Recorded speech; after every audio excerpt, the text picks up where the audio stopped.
Tema kita hari ini judulnya adalah Gereja Laodikia. Ini adalah bagian yang ketiga. Jadi saya akan review sedikit dari yang minggu lalu di sesi yang kedua. Jadi Gereja Laodikia kemarin di sesi yang kedua kita sudah pelajari bahwa ternyata mereka punya dosa. Dosa mereka adalah tertipu oleh diri mereka sendiri atau mereka menipu diri mereka sendiri.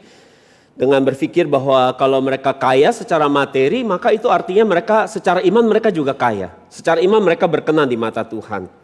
Nah, jadi masalah kenapa mereka bisa sampai begitu rupa menipu atau tertipu dengan diri mereka sendiri, itu adalah karena keangkuhan, karena kesombongan.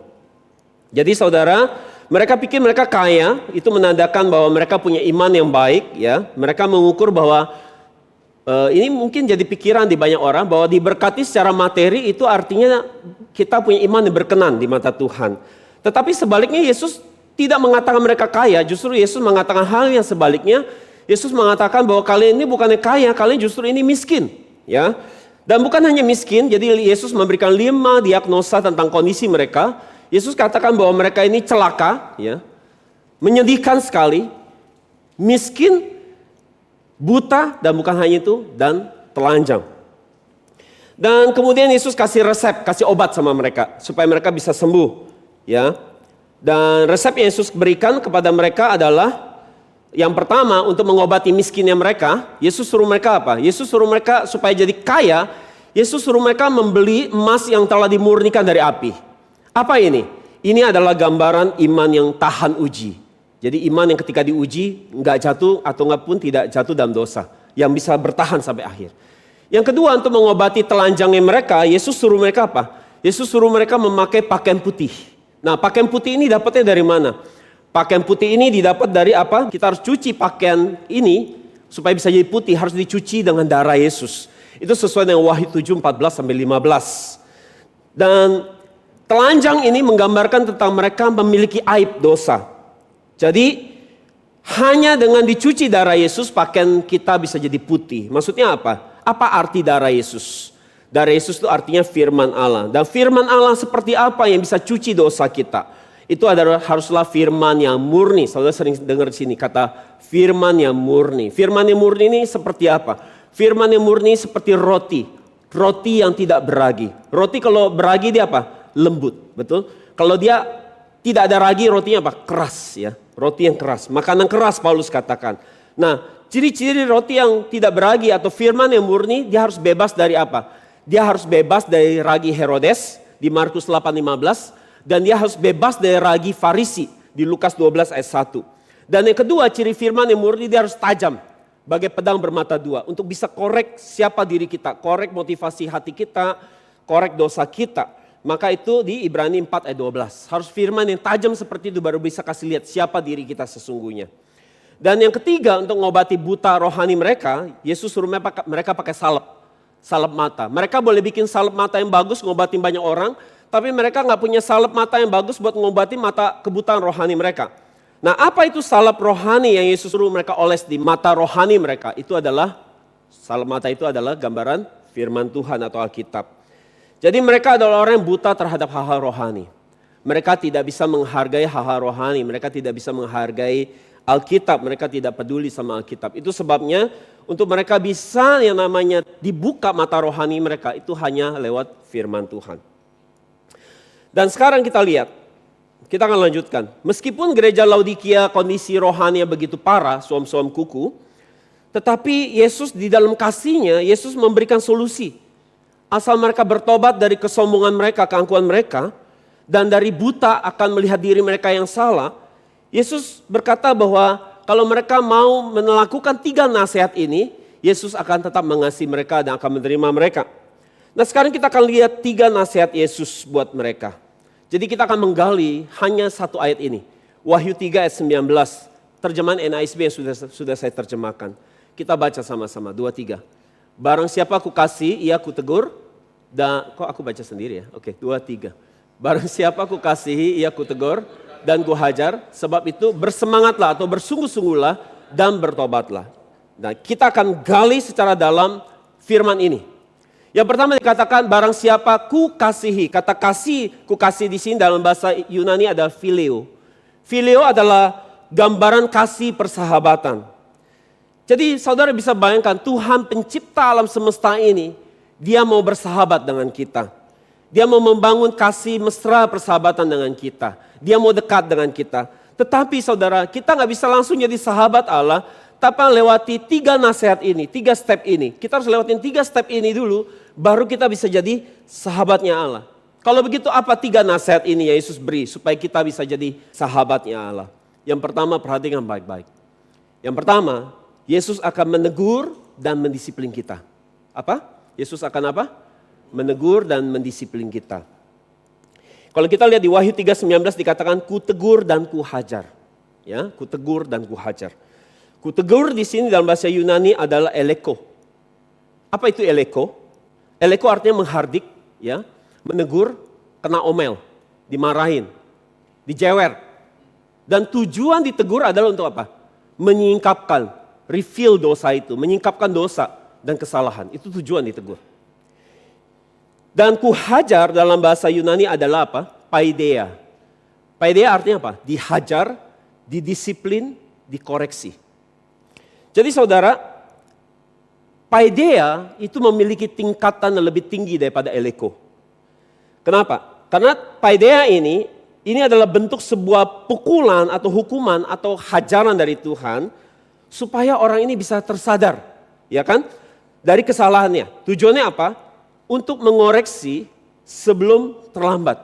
Jadi dikoreksi sebelum terlambat. Jadi saudara, disiplin atau dihajar adalah untuk kita membayar denda atau sanksi karena dosa atau kesalahan kita perbuat.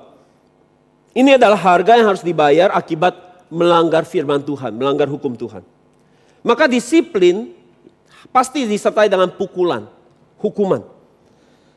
Dan saudara, kenyataannya, saudara harus tahu bahwa Tuhan tidak menegur atau mendisiplin semua orang. Saudara tahu itu? Bahwa Tuhan ternyata tidak menegur, mendisiplin semua orang. Ia hanya menegur dan mendisiplin anak-anaknya, orang yang dia kasihi.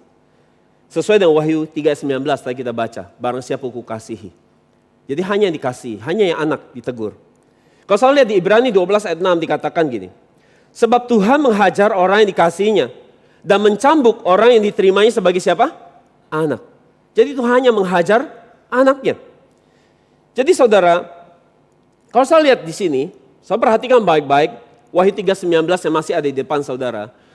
Kalau saya perhatikan ada sesuatu yang menarik dari Wahyu 3:19 bahwa ternyata setiap kali ketika Tuhan menegur kita, maka itu akan disertai dengan apa? Ayat di depan. Ya, setiap kali Tuhan menegur kita akan selalu disertai dengan dihajar. Itu udah paket, nggak bisa satu doang.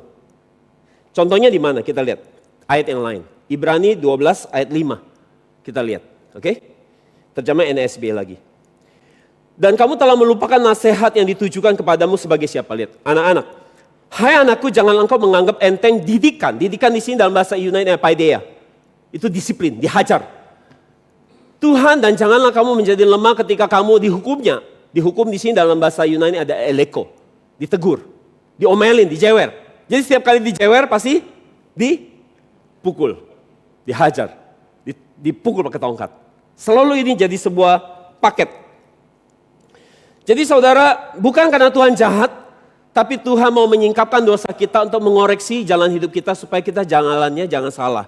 Dari keluar jalan dipukul supaya balik lagi kayak domba. Keluar jalan pukul lagi supaya dia balik ke jalannya. Tetapi kalau bukan anak, Tuhan tidak akan apa-apain. Ya. Perhatian khusus Tuhan hanya bagi orang-orang yang dia kasih, hanya bagi anaknya. Jadi mengapa Tuhan menghajar kita? Jelas, karena Tuhan mengasihi kita. Karena dia sayang sama kita. Makanya saudara jangan sedih dengan berkata, kok hidup saya banyak sekali didikan Tuhan. Kok udah ada masalah ini, ada lagi masalah ini. Gak habis-habis. Jangan-jangan saudara ini anaknya Tuhan. Tuhan sangat perhatian. Jadi dia liatin saudara terus. Melenceng dikit, didisiplin. Jadi saudara, lebih baik kita dihajar Tuhan sekarang di dunia. Betul? Daripada kita dihukum bersama dengan dunia waktu nanti kedatangan Yesus kedua. Ini sesuai dengan Roma 8 ayat 1. Jadi saudara maunya dihajar di bumi atau dihajar di neraka? Kalau neraka selamanya. Jadi mendingan di bumi, betul nggak? Nggak mau dua-dua nggak bisa. Ya, udah begitu paketnya ya. nggak bisa skip. Itu sebuah proses ya. Ini paket ya. Kita kalau sayang anak kita hajar nggak? Hajar. Kalau kita biarin kita sayang nggak? Enggak, kita nggak sayang. Kita mau kelihatan bagus, jadi kita nggak mau hajar dia. Mau jadi mama yang baik, mau jadi papa yang baik, betul nggak? Tapi kalau kita sayang dia, walaupun menyakitkan, kita harus hajar. Karena kita nggak mau hidupnya hancur. Ya saudara, mari kita lihat bahwa teguran Tuhan, hajaran Tuhan, didikan Tuhan, disiplin Tuhan adalah untuk kita supaya kita kembali ke jalan yang benar. Jadi saudara, tanpa teguran, perhatikan baik-baik, tanpa teguran dosa nggak kelihatan. Saya ulang lagi, tanpa teguran dosa nggak kelihatan. Jadi manusia cenderung kalau udah buat dosa, mereka sadar nggak mereka bikin dosa? Ada yang sadar, ada yang nggak sadar, ya. Dan kalaupun sadar, kadang-kadang manusia bisa apa? Pura-pura nggak tahu. Ya. Kita bikin dosa, kita bisa pura-pura nggak tahu. Maka Tuhan harus menegur kita dengan teguran yang keras, yang bisa mengagetkan kita. Saya ngerti maksud saya? Ini adalah kasih karunia Tuhan. Saudara jangan bilang, jadi gini, kita bisa begini, berpikir gini dalam hidup ini. Saya bikin dosa ini, nggak ada apa-apa kok. Besok bikin lagi, bikin lagi dosa itu. Nggak ada apa-apa kok. Semua berjalan lancar, bisnis lancar, karir lancar. Jadi bentuk kasih karunia Tuhan gimana? Si satu titik kita pikir itu lancar, itu mungkin kita lagi di fur namanya. Ya katakan di fur. Ya, lagi di fur. Dibiarin dulu. Dan kalau kita nggak dihajar, kita bikin terus nggak? Kita bikin terus. Kita pikir nggak ada apa-apa kok. Bikin dosa nggak ada apa-apa kok. Jadi kita merasa nggak apa-apa. Sampai apa yang Tuhan lakukan? Nah ini kasih karunia Tuhan. Ini yang dia lakukan. Dia bisa tiba-tiba hajar kita dengan sesuatu yang bikin kita terkaget-kaget. Oke? Entah itu sakit, entah diizinkan masalah yang bikin kita gentar, gemetar dan ngeri. Waduh, ternyata Tuhan lihat saya. Dan karena kita begitu takut, apa yang kita lakukan? Kita lompat keluar dari dosa itu. Kita nggak mau lagi bikin dosa itu. Ada amin? Itu cara Tuhan. Karena kalau pakai kekuatan kita, kita cenderung maunya bikin apa? Dosa. Kita cenderung maunya melakukan hal-hal yang melawan firman. Tapi cara Tuhan mendidik kita, dia harus hajar kita dengan hajaran yang mengagetkan, yang mengerikan untuk kita segera keluar dari dosa itu. Dan kita jadi sadar, ternyata Tuhan tuh ada loh. Ternyata dia liatin saya loh. Nah, itulah tujuan teguran. Saudara, di kompleks saya, di klaster saya ada seorang pengusaha, ya, mungkin lebih muda dari saya 2 tahun, ya, orang yang sangat sukses, bisnisnya ada 5 bisnis, ya. Zaman sekarang kalau orang bisnis kan konsorsium, ya, dia punya 5 bisnis. Waktu itu kita meeting urusan klaster, ya, saya mulai injilin dia tentang hari penciptaan, ya, dia masih bisa terima. Tapi ada bagian yang dia nggak bisa terima adalah dia bilang, kenapa banyak drama? Dia kan orang kritis. Kenapa banyak drama? Kalau Tuhan mau nyelamatin kita ke surga, kenapa nggak langsung kita ke surga? Kenapa terlalu banyak drama? Ada pohon pengetahuan baik dan jahat lah, ada cerita. Langsung aja Tuhan berkuasa, pindahin aja kita ke surga. Terus saya jelasin. Tiap kali saya jelasin untuk bagian itu, dia nggak mau dengar. Intinya bagi dia Tuhan nggak masuk akal. Tuhan nonsen. Sambil dia ngomong gitu, dia mencibir. Dia menyeringai, ya, mencibir bahwa tuh kan, lu nggak bisa jawab kan? Oke, so tahu apa yang terjadi? Dia naik motor karena kita rumah dekat-dekat. Saya jalan kaki, dia naik motor. So tahu. Jadi sambil dia ketawa, sambil dia turun masih ketawa. Bagi saya nonsen itu nonsen. Gitu-gitu ngomongnya, kayak setengah membuli dan menghina.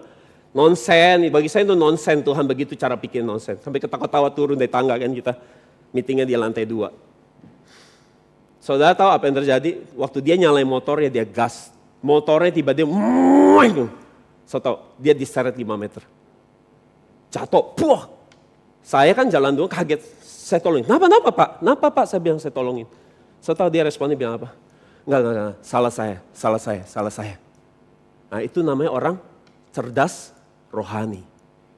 Ada orang bodoh rohani, udah dihajar nggak berasa. Ini orang cerdas, dia harus tahu, iya, salah saya. Dan saya nggak ketemu dia lagi seminggu. Ketemu dia seminggu, dia cerita, Pak Surdi, kemarin lagi Pak Surdi jalan di jogging track, saya lihat Pak Surdi dari jauh lagi. Cuma saya nggak mau deket-deket. Takut saya Pak. Jadi saudara, itu Tuhan kalau bisa hajar orang seperti itu. Jadi untung dia cerdas. Dia tahu bahwa dia didisiplin Tuhan. Efesus 5:13 kita baca. Tetapi segala sesuatu yang sudah ditelanjangi, sekali lagi ini eleko, artinya ditegur. Ya. Segala sesuatu yang ditelanjangi atau ditegur oleh terang itu menjadi nampak sebab semua yang nampak adalah terang. Ditelanjang di sini sama tadi ya, ditegur, disingkapkan dosanya, dikasih lihat dosanya, sehingga dosa yang tadi nggak kelihatan jadi kelihatan.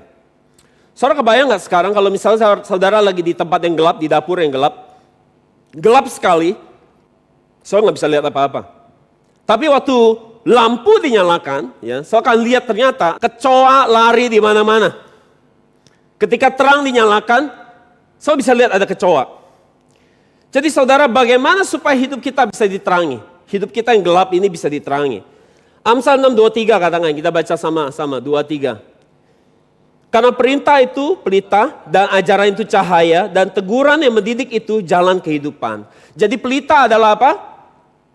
Perintah, cahaya adalah apa? Ajaran. Dan semuanya ini bicara tentang apa?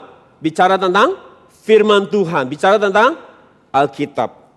Maka supaya hati kita yang gelap, yang ada banyak kecoa dosa di mana-mana, supaya kelihatan kecoanya, dosa-dosa kecoa yang kelihatan, caranya apa? Harus dikasih terang, harus disinarin. Nah sinarinya pakai apa? Pakai Alkitab.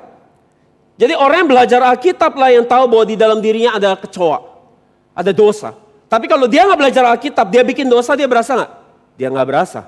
Paulus katakan bahwa hukum akan menuntun kita bahwa kita punya dosa.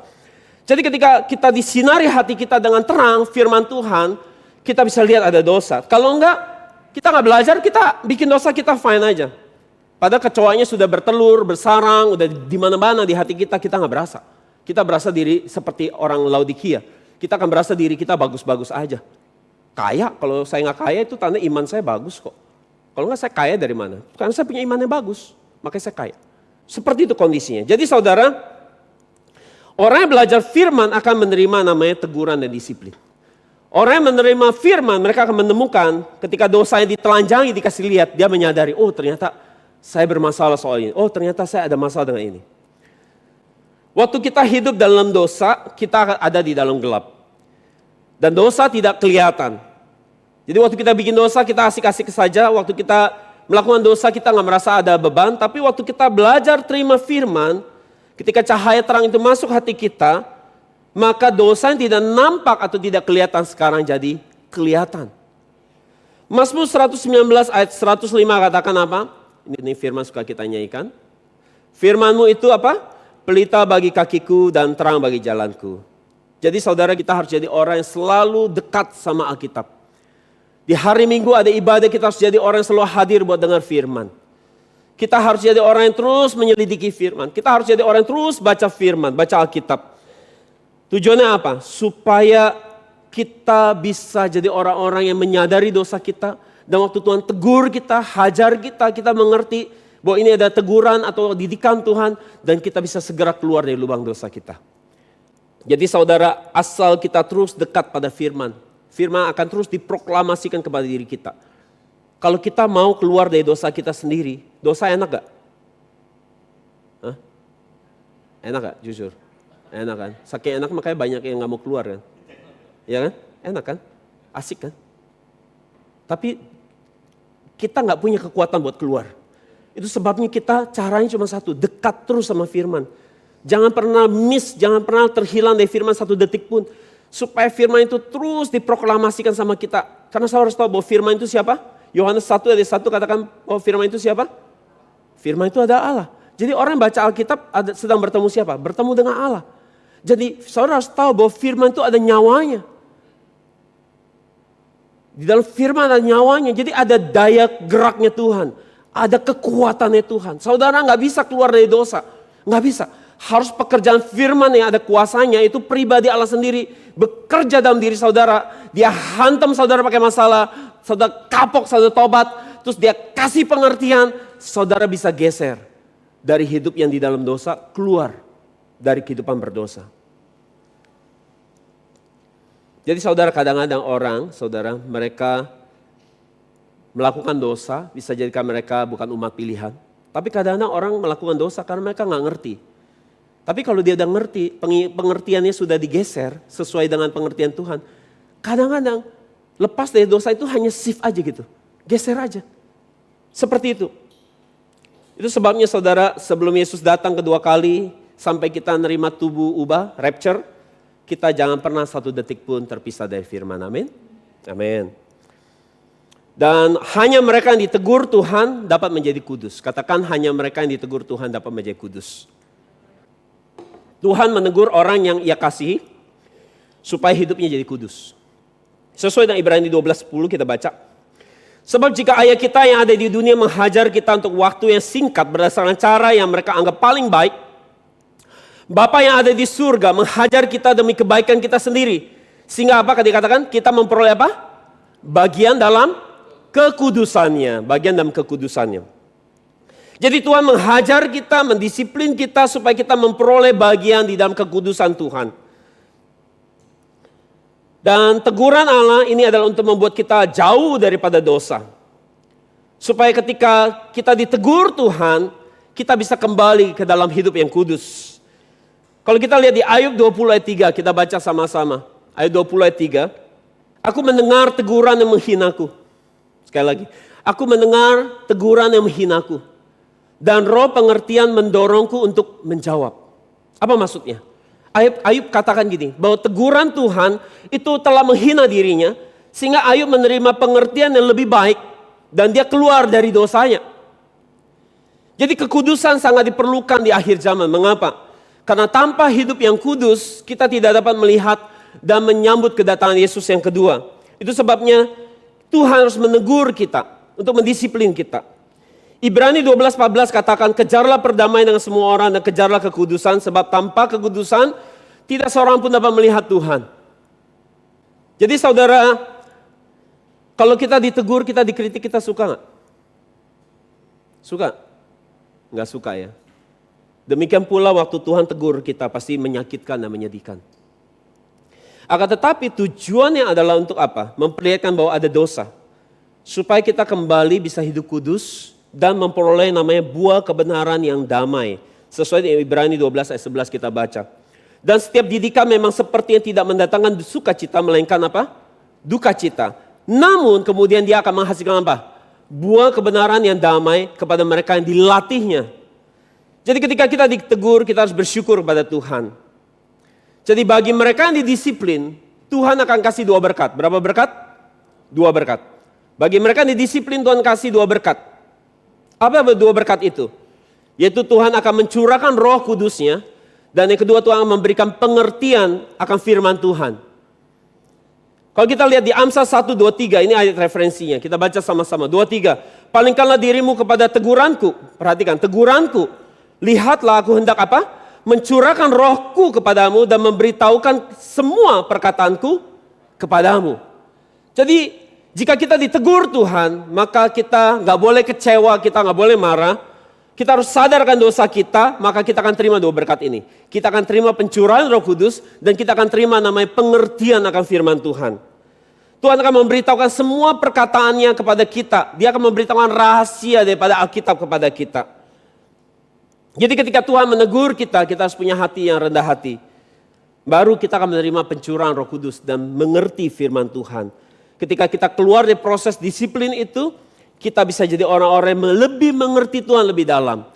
Kita akan lebih mengerti firman Tuhan lebih dalam. Kita akan punya kedalaman yang lebih dalam terhadap firman Tuhan. Kita nggak lagi mengikut Tuhan hanya konsep ataupun wacana-wacana. Seperti yang dialami Ayub waktu dia keluar dari proses ujian, proses teguran dan disiplin Tuhan, apa yang dialami oleh Ayub. Ayub 4:2 ayat 5 katakan apa? Bahwa dulu dari orang lain aku dengar, tetapi sekarang apa? Aku sendiri telah apa? Melihat Tuhan, melihat Engkau. Artinya ada terjadi pergeseran dari iman Ayub. Iman yang formalitas.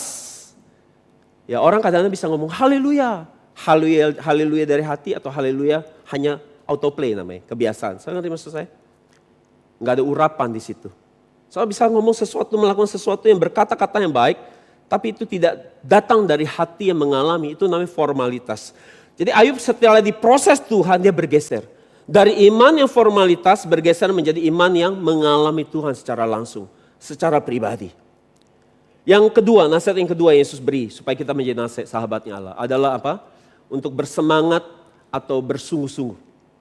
Sesuai dengan Wahyu 3:19 dikatakan bersemangatlah. Bersemangat di sini dalam bahasa Yunani adalah selo. Selo artinya apa? Cemburu. Sungguh-sungguh. Bersemangat. Berhasrat. Berapi-api untuk melakukan sesuatu. Roma 12:11 katakan janganlah hendaknya kerajinanmu kendor. Biarlah rohmu menyala-nyala dan layanilah Tuhan. Semangat ada dua jenis. Berapa jenis? Dua lagi. Di sini harus dicatat khotbahnya. Kalau enggak bisa ngikutin. Jadi semangat ada berapa? Ada dua. Apa itu? Semangat yang baik, katakan semangat yang baik. Dan semangat yang buruk. Semangat yang jahat. Oke, kita akan lihat semangat yang baik dulu. Apa itu semangat yang baik? Semangat yang baik ada semangat yang digerakkan oleh Tuhan. Katakan digerakkan oleh Tuhan. Tuhan yang gerakin dia. Maka itu jadi semangat yang baik. Contohnya siapa di Alkitab? Rasul Paulus. Apa semangatnya Rasul Paulus yang digerakkan oleh Tuhan? Rasul Paulus punya semangat mak comblangin orang. Untuk orang menikah sama Tuhan.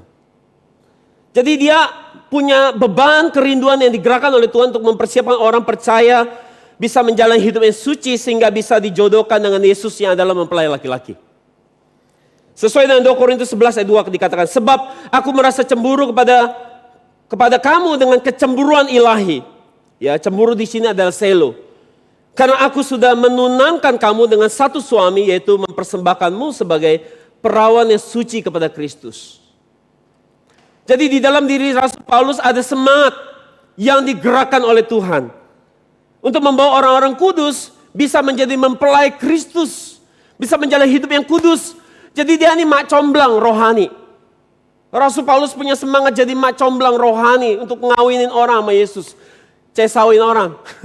Ya, bahasa Chinese cesawin orang untuk mempertemukan orang yang tidak percaya bisa hidup kudus sehingga bisa menjadi mempelai Kristus.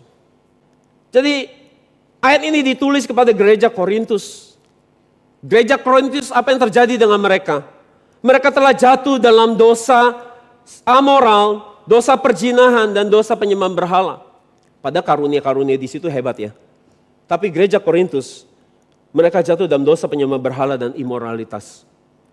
Dan Rasul Paulus dengan semangat yang dia miliki, dia menghancurkan semua berhala-berhala di sana dan memurnikan kembali gereja Korintus. Supaya mereka bisa jadi mempelai Kristus yang layak. Jadi Rasul Paulus punya semangat yang rohani yang datang daripada Tuhan. Saudara, tetapi mak comblang di dunia ada mak comblang kan, yang pekerjaannya comblangin orang untuk jodohin orang. Mak comblang di dunia ini, mereka kerja, dia akan comblangin orang, dia akan ngomong, wah kamu mesti menikah nih, ini orang bagus banget, ya kan? Dia akan lebih-lebihkan hal-hal yang bukan dibagus-bagusin. Saya mau tanya, mak comblang di dunia yang pekerjaannya comblangin orang, ya,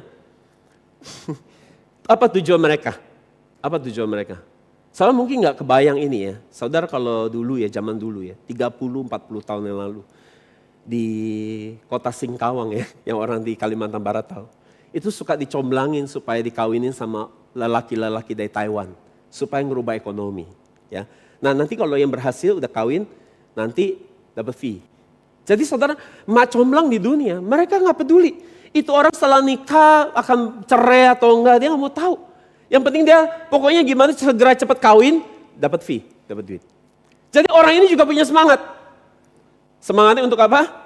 Dapat uang, dapat duit. Jadi saudara, mereka nggak mau tahu lah orang itu keluarganya mau bahagia atau nggak bahagia. Mereka punya semangat, tapi semangatnya beda sama Rasul Paulus. Semangatnya untuk dapat uang dari pekerjaan itu.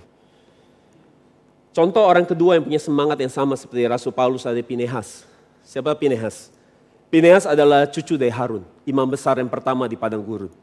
Dia adalah anak dari Eleazar. Dia punya semangat yang dari Tuhan. Waktu bangsa Israel sedikit lagi masuk ke Kanaan, di dataran Moab, ya sedikit lagi satu langkah, mereka jatuh dalam dosa perzinahan dan penyembahan berhala. Dan waktu mereka jatuh, Tuhan hari itu marah sekali. Apa yang Tuhan lakukan? Tuhan bunuh umat Israel. Saya bisa bayang waktu Tuhan marah itu mati, banyak banget yang mati. Oke? Mati di mana-mana. Waktu orang mati di mana-mana, apa yang kita lakukan? Bayangkan orang nangis, teriak-teriak kaget. Tulah itu jalan terus. Dan di tengah-tengah tulah lagi hebat bunuh orang, ada satu pemimpin suku Israel yang bernama Zimri dari keturunan Simeon. Dia ajak seorang perempuan namanya Kosbi masuk ke kemahnya melakukan hubungan amoral di situ. Di saat tulah lagi begitu ngeri terjadi. So kebangetan enggak? Dan yang membingungkan hari itu, setelah Tuhan bunuh orang, sepertinya Tuhan gak pernah berhenti untuk menghabiskan orang. Orang bingung, udah banyak mati, kenapa tulahnya masih tetap jalan? Dan Finehas, orang yang dipenuhi dengan apinya Allah, semangat Allah, dia melihat bahwa Zimri adalah penyebabnya. Apa yang dilakukan Finehas? Finehas kejar dua orang ini, dia ambil tombak, dia tancapkan ke perut dua orang ini. Dan dua orang ini mati. Waktu dua orang ini mati, tulahnya berhenti. Dan apa respon Tuhan lewat sikap Finehas? Bilangan 25:11. Finehas, anak Eleazar, anak Harun imam itu, telah apa? Menyurutkan murkaku terhadap Bani Israel. Ketika dia cemburu dengan kecemburuanku di tengah-tengah mereka. Sehingga aku tidak menghabisi Bani Israel dalam kecemburuanku. Kalau nggak ada Finehas hari itu, mati itu semua. Sia-sia keluar dari Mesir. Ujungnya mati di tempat yang terakhir tinggal nyebrang. Kalau bukan karena jasa seorang yang bernama Finehas. Yang punya api cemburunya Tuhan di hatinya. Dan kata cemburu di sini dalam bahasa Ibrani adalah kina. Kina artinya apa? Itu mirip sama selo. Itu artinya cemburu. Bersemangat, bergairah. Jadi kiranya setiap kita hari ini dipenuhi cemburu Allah. Semangatnya Allah, berapi-api, api yang datang dari Allah. Kobaran semangat buat pekerjaan Tuhan, kobaran semangat buat melakukan, melayani Tuhan. Kobaran semangat hari ini untuk menegakkan kerajaan Allah. Kobaran semangat untuk memberitakan firman Tuhan sebelum Tuhan datang kedua. Kiranya kita jadi Finehas dan menjadi Paulus yang rohani di akhir zaman. Amin. Amin. Yang kedua, semangat yang buruk adalah semangat yang digerakkan dari diri sendiri atau diri manusia. Semangat ini ada semangat ambisi pribadi. Hawa nafsu sendiri, keinginan manusia itu sendiri. Jadi ketika bicara cari uang, orang bisa menjadi begitu bersemangat, begitu sungguh-sungguh, begitu habis-habisan. Melakukan segala cara untuk mendapatkan uang. Ketika melayani Tuhan, tiba-tiba semangatnya langsung letoy. Letile sulung lai, loyo. Waktu orang melakukan kesenangannya, dia bisa begitu bersemangat. Sudah pulang liburan, mau liburan kemana lagi? Kuliner, udah makan kuliner sini, kita mau makan di mana lagi? Kita bisa bersemangat melakukan hal-hal yang kita suka. Waktu nonton TV, kita bisa terpesona sampai mungkin mulutnya nganga gitu nonton drakor. Ya, kita nangis nonton drakor, tapi kita nggak pernah nangis baca Alkitab. Tapi jemaat NJM sekarang banyak nangis baca Alkitab karena sudah mengerti dunia firman. Waktu suaminya atau istrinya panggil sayang, sayang, listrik udah dibayar belum? Begitu terpesona, itu namanya semangat. Semangat seperti itu. Adik-adik waktu main game, main sampai subuh, lupa waktu. Sampai besok telat masuk sekolah. Itu semangat. Semangat yang bukan dari Tuhan. Jadi saudara, orang waktu dipuji, kita begitu bersemangat. Supaya mau kelihatan hebat. Kita mau kelihatan ganteng, kelihatan cantik. Kita make up, rawat muka, ya kan, rawat badan, ya angkat beban, lari, pokoknya bikin mana caranya supaya badannya kelihatan bagus. Semangat, semangat buat diri sendiri. Semangat buat apa? Dilihat orang. Saudara, seperti itu semangat yang dari dunia, sangat sedih memang. Jadi hari ini apa semangat kita hari ini? Kita lagi bersemangat apa? Saudara, ada persoalan yang serius dalam kehidupan iman kita hari ini. Kita bisa jadi orang yang tenggelam di dalam semangat kepada perkara-perkara dunia. Kita bisa tetap pergi ke gereja, melayani, semua nampak baik-baik saja. Tetapi sebenarnya semangat yang kita punya itu bukan buat Tuhan. Tapi semangatnya adalah semangat untuk cari kepentingan sendiri, keuntungan sendiri, kesenangan sendiri, kemuliaan diri sendiri. Mari kita periksa diri kita. Mari kita cek diri kita, mari kita jujur. Apakah kita punya semangat yang besar, antusias yang besar buat Tuhan atau buat kesenangan kita sendiri? Apakah kita punya semangat dan antusias yang besar waktu baca Alkitab? Apakah kita punya semangat yang antusias untuk menyelidiki firman, untuk berdoa, untuk menginjil? Apakah kita punya komitmen yang sama besarnya seperti kita bekerja, cari uang? Saudara, di gereja Galatia ada masalah. Apa masalahnya? Paulus adalah pendiri dari gereja Galatia. Dia yang melahirkan jemaat Galatia. Jadi Rasul Paulus adalah orang yang sangat berjasa bagi gereja Galatia. Tetapi saudara, ketika gereja sudah mulai berdiri, mulai muncul guru-guru palsu. Datang ke gereja Galatia. Mereka datang dengan semangat juga. Tampak luar mereka seperti sedang bersemangat melayani Tuhan. Tapi diam-diam apa yang mereka lakukan? Mereka datang dengan maksud yang jahat. Mereka mulai ajak jemaat-jemaat pulang gereja, diajak ngumpul makan. Nongkrong bareng, ya, makan bareng, ngeteh bareng, ngopi bareng, ya, ke mall bareng. Dan di situ pelan-pelan mereka mulai mempengaruhi orang-orang yang mendukung pekerjaan Paulus, mulai digeser hatinya pelan-pelan supaya memihak kepada mereka. Jadi Rasul Paulus dengan tulus bekerja membawa semangatnya Allah. Tetapi guru-guru palsu ini memfitnah Rasul Paulus dan mereka juga bersemangat. Tapi semangatnya untuk membuat jemaat menjauhi Rasul Paulus dan membuat pekerja-pekerja untuk memihak kepada dirinya. Tujuannya apa? Untuk mendukung pekerjaan mereka. Dan Rasul Paulus katakan semangat mereka bukan dari Tuhan. Tetapi itu ada semangat yang tidak tulus dengan maksud yang tersembunyi. Sesuai dengan Galatia 4:17. Dikatakan mereka dengan giat, lihat, giat memang. Berusaha untuk menarik kamu, tetapi tidak dengan tulus hati. Karena mereka mau mengucilkan kamu supaya kamu dengan giat mengikuti mereka. Jadi guru-guru palsu ini, mereka punya semangat, giat. Tetapi bukan membawa orang kepada Yesus. Tapi untuk menjadikan orang-orang ini menjadi pengikut mereka. Jadi mereka sebenarnya tidak membangun kerajaan Allah. Mereka membangun kerajaan mereka sendiri. Bagi kemuliaan nama mereka sendiri. Dan kita lihat saudara, contoh semangat yang dari manusia yang pertama adalah guru-guru palsu di gereja Galatia yang tadi saya sampaikan. Jadi dalam terjemahan lain, Galatia 4:17 tadi, dari terjemahan lain, dikatakan seperti ini. Guru-guru palsu ini sangat ingin memenangkan hatimu. Tetapi dengan maksud mereka tidak baik. Mereka berusaha menjauhkan kamu daripadaku supaya kamu hanya memperhatikan mereka. Jadi mereka menyesatkan orang-orang, para pekerja mendukung pelayanan Paulus, digeser hatinya untuk mendukung agenda pribadi mereka. Orang-orang yang tulus bekerja bagi Tuhan, digeser hatinya supaya bekerja bagi mereka. Dan apakah semangat seperti ini akan dapat pujian dari Tuhan? Pasti tidak. Mereka bersemangat bagi keuntungan mereka sendiri. Yang kedua, siapa yang punya semangat yang buruk di Alkitab, yaitu para imam-imam di zaman Yesus. Mereka dari luar nampak seperti orang yang lagi menjaga ibadah, menyembah Tuhan di bait Allah. Akan tetapi apa yang mereka lakukan? Mereka bekerja sama dengan para pedagang-pedagang.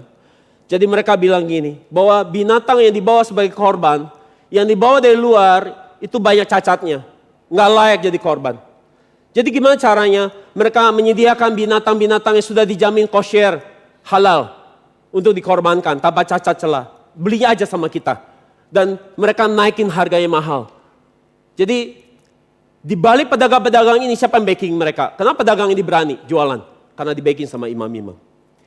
Dan waktu mereka umat Israel mau bawa persembahan koin uang, mereka bilang uang dari luar itu haram.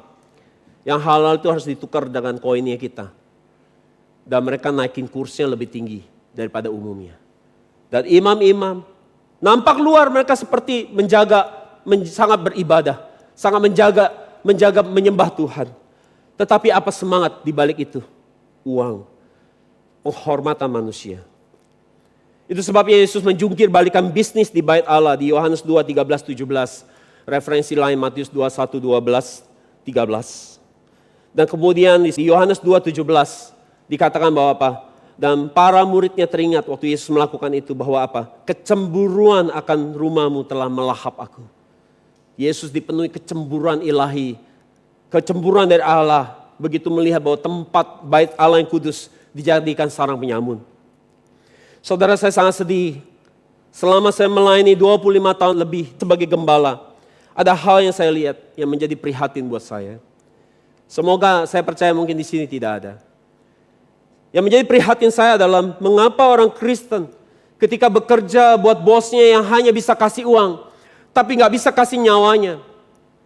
Kenapa gak bisa lebih sungguh-sungguh kepada Tuhan yang sudah kasih nyawanya dan kasih surga? Itu yang menjadi prihatin buat saya. Saya ngomong gini bukan berarti saya langsung full time. Saya tahu bahwa saya juga kerja sebagai profesional, sebagai manajer. Kemudian saya resign dan saya jadi pengusaha juga.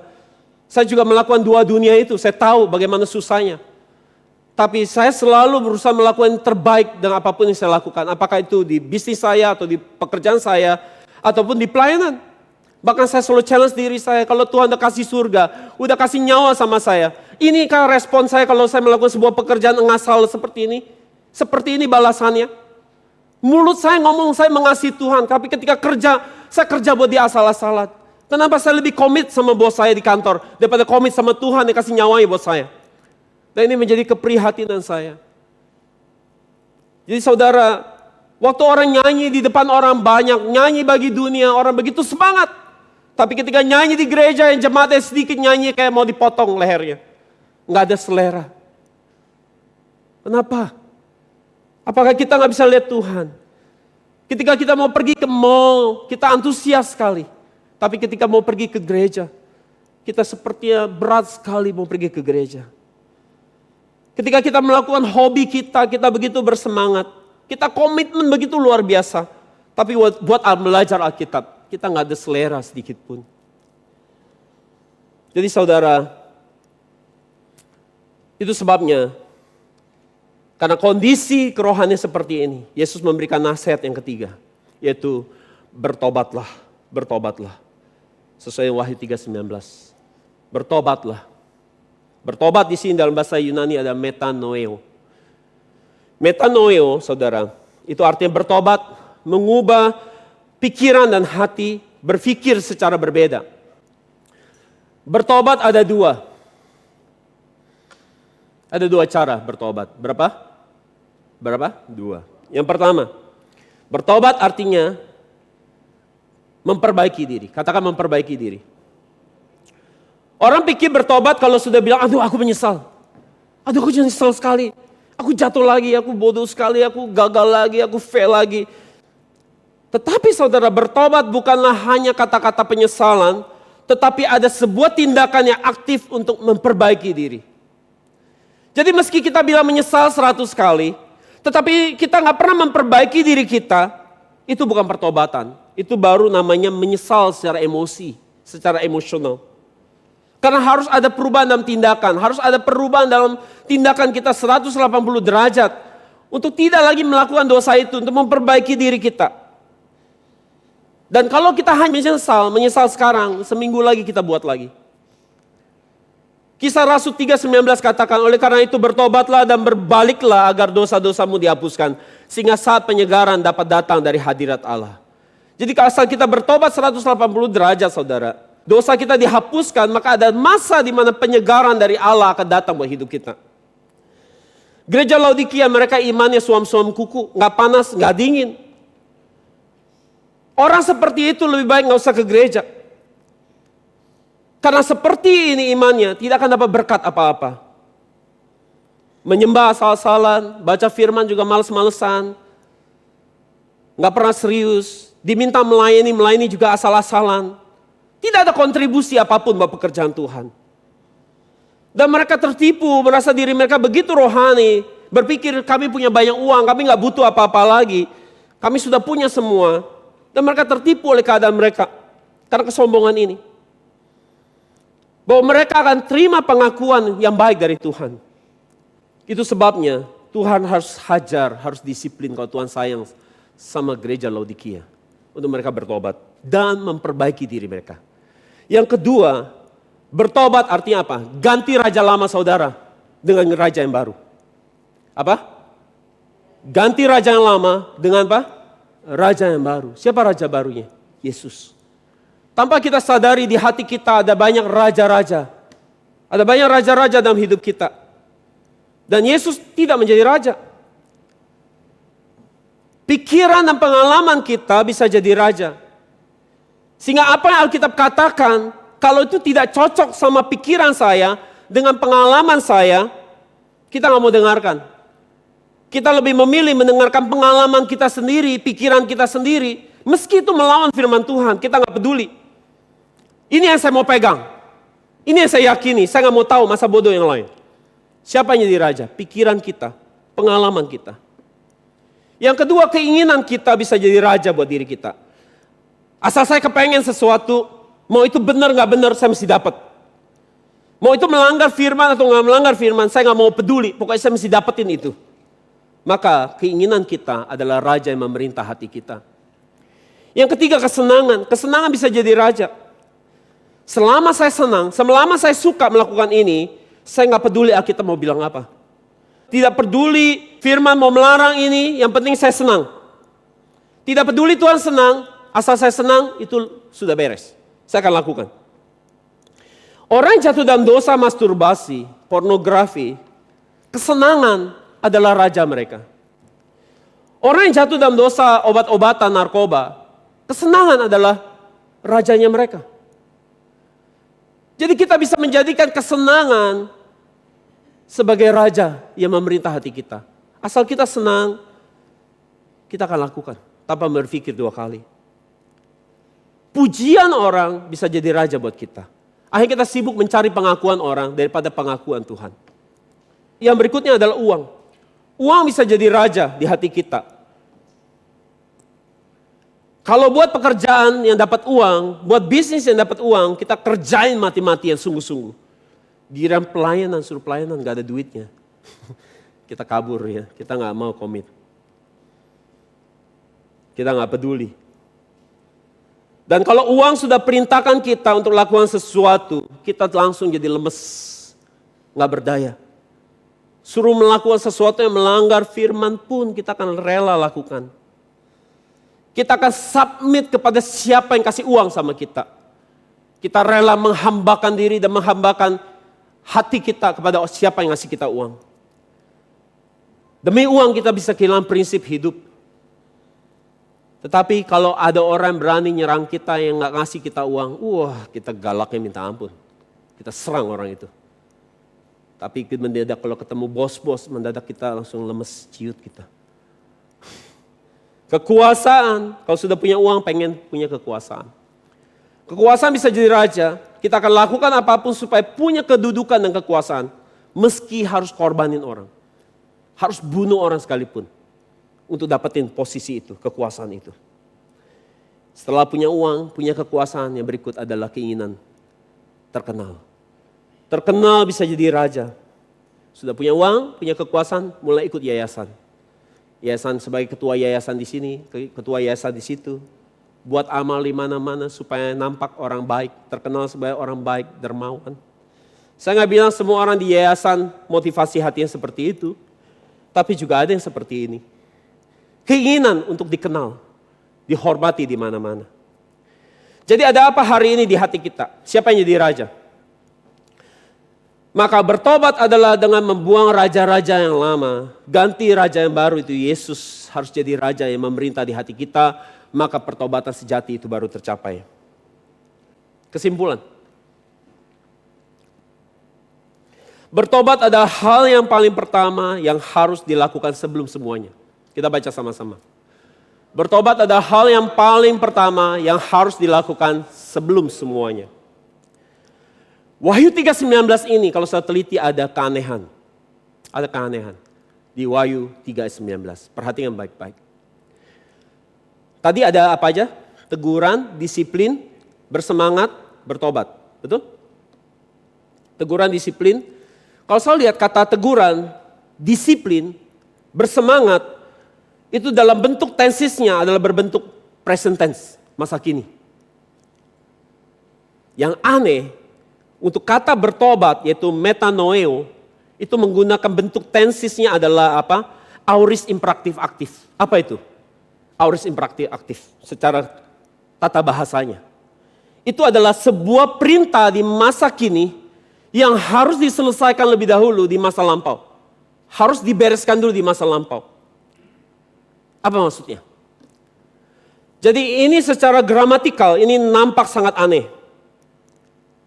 Tetapi Tuhan sengaja menuliskan seperti ini untuk memberitahukan kita, untuk mengajak kita melihat, mengerti bahwa ternyata betapa pentingnya pertobatan harus menjadi tindakan yang paling pertama sebelum semua tindakan lainnya.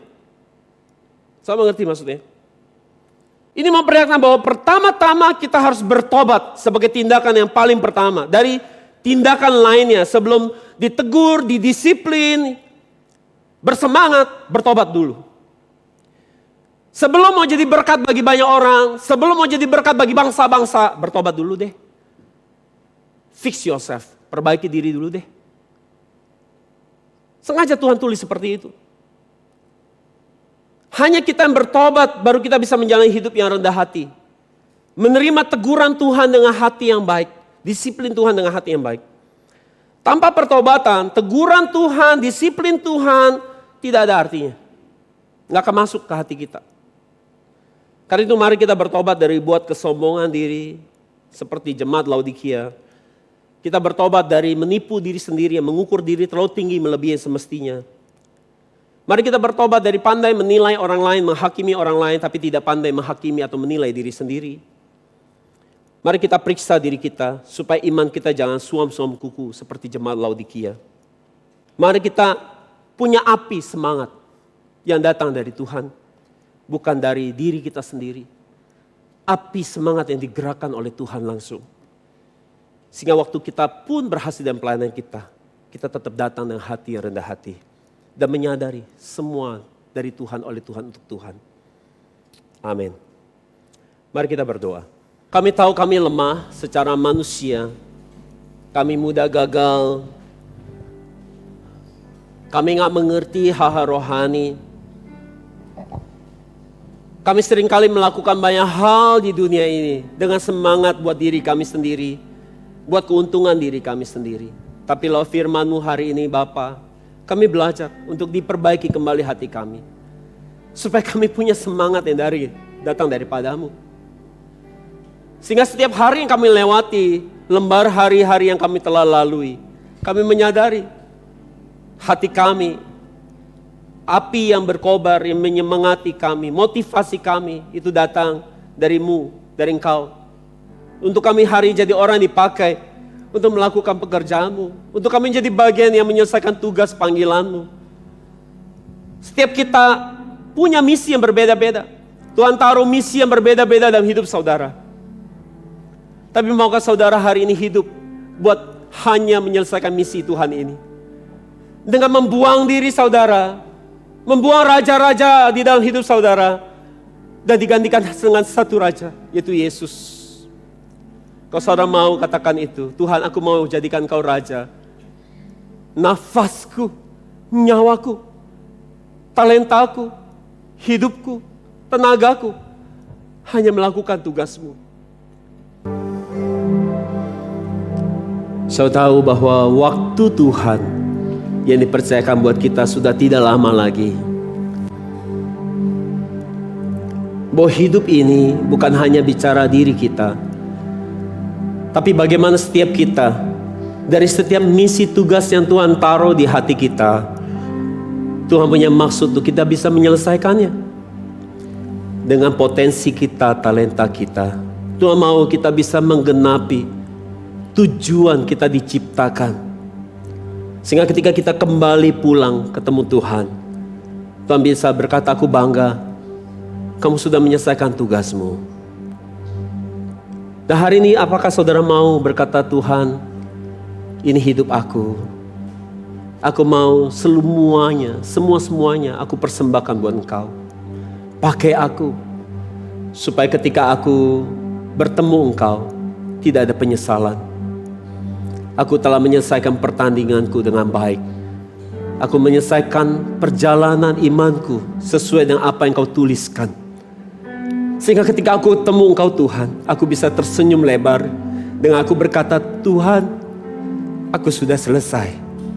Aku sudah selesai menjalani jalan yang sulit ini, menjalani panggilan-Mu.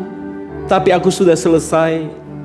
Engkau lihat bagaimana aku menghabiskan seluruh hidupku, hanya terbakar habis oleh panggilan-Mu. Sehingga Kau berkata demikian, bolehkah saya undang Kau bangkit berdiri sebagai tanda kemauan-Mu di hadapan Tuhan. Untuk Kau berkata, Tuhan, aku mau, ini aku. Habiskan semua yang ada padaku, supaya aku bisa bekerja hanya menegakkan kerajaan-Mu. Dan bolehkah Engkau yang bangkit berdiri, saya undang Kau maju ke depan supaya saya bisa berdoa buat setiap Engkau. Bapa, kami bersyukur hari ini buat firman-Mu di tengah-tengah kami, buat pribadi-Mu. Tolong kami supaya kami boleh jadi orang-orang yang hidup kami dihabiskan buat Engkau, dihabiskan buat rencana-Mu. Sehingga kami boleh jadi orang-orang yang hari ini ketika pulang kembali bertemu Engkau, kami boleh jadi orang-orang yang bisa berkata bahwa kami telah menyelesaikan tugas panggilan kami. Di dalam nama Yesus sama-sama kita katakan, amin. Haleluya. Beri kemuliaan buat Tuhan.